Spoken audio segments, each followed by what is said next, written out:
آزمائش سے نکلنے کا طریقہ۔ سخت آزمائش سے کیسے نکل سکتے ہیں، اس کا طریقہ اور دعا بتا دیں۔ آزمائش کبھی انسان کی اپنی خود ساختہ ہوتی ہے، کبھی اللہ کی طرف سے ہوتی ہے۔ اگر آپ کی کسی حماقت کے نتیجے میں کوئی سزا ملی ہے تو اللہ سے توبہ استغفار کریں، اللہ مجھ سے یہ غفلت ہوئی، میں دل سے دعا مانگتا ہوں، توبہ بھی کرتا ہوں اور دل سے دعا بھی کرتا ہوں کہ آئندہ میں ایسی حرکت نہیں کروں گا۔ سب سے پہلے تو یہ کریں۔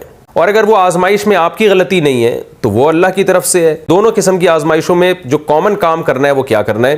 سب سے پہلے تو اس مصیبت سے نکلنے کے جو دنیاوی اسباب ہیں ان کو اختیار کرنا ہے۔ جیسے آپ خدا نخواستہ کسی بیماری میں مبتلا ہو گئے تو علاج کرنا ہے، غربت میں مبتلا ہو گئے تو روزگار تلاش کرنا ہے، کاروبار کے بارے میں سوچنا ہے، ہاتھ پہ ہاتھ رکھ کے بیٹھنا نہیں ہے۔ یا خدا نخواستہ میاں بیوی میں لڑائی ہوئی ہے، آپ کی بیگم گھر سے چلی گئی ہے، اب آپ ٹینشن میں آ گئے، بیوی سے محبت ہے آپ کو تو اس کو منا کے لانے کی کوشش کرنی ہے آپ نے۔ تو جو بھی دنیاوی اسباب ہیں وہ پہلے اختیار کرنے۔ یا اور کوئی مسئلہ ہو گیا ہے کہ دھمکی دے رہا ہے آپ کو، کوئی دشمنی پہ آیا ہوا ہے تو اس کی دشمنی کیسے ختم کرنی ہے اور پھر اپنی حفاظت کا کیسے انتظام کرنا ہے، یہ سارے جو گراؤنڈ ریئلٹی کو سامنے رکھ کر اس مصیبت سے نکلنے کے جو اللہ نے دنیا میں اسباب رکھے ہیں وہ بھرپور طریقے سے وہ اسباب استعمال کرنے آپ نے۔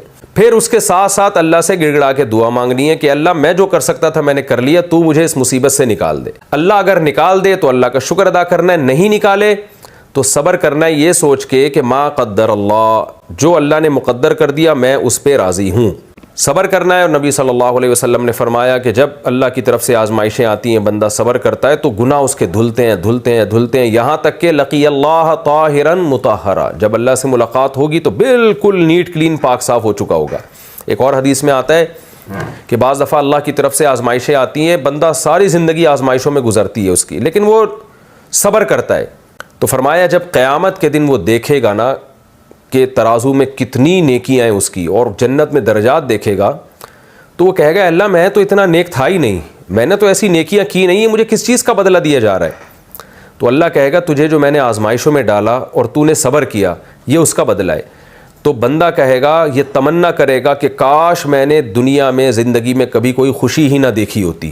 تو یہ سوچنا چاہیے۔ بہرحال میں دعا کرتا ہوں اگر کسی آزمائش میں آپ ہیں تو اللہ آپ کو نکال لے۔ اللہ سے دعا یہی مانگنی چاہیے، اللہ ہمیں معلوم ہے کہ آزمائشیں اور مصیبتیں یہ بھی تیری ایک قسم کی رحمت ہے، لیکن ہم چونکہ کمزور بندے ہیں، ہم میں برداشت نہیں ہے، تو ہمیں تو خوشیوں والی نعمتیں نصیب فرما، ہمیں آزمائشوں والی نعمت میں نہ ڈال تو۔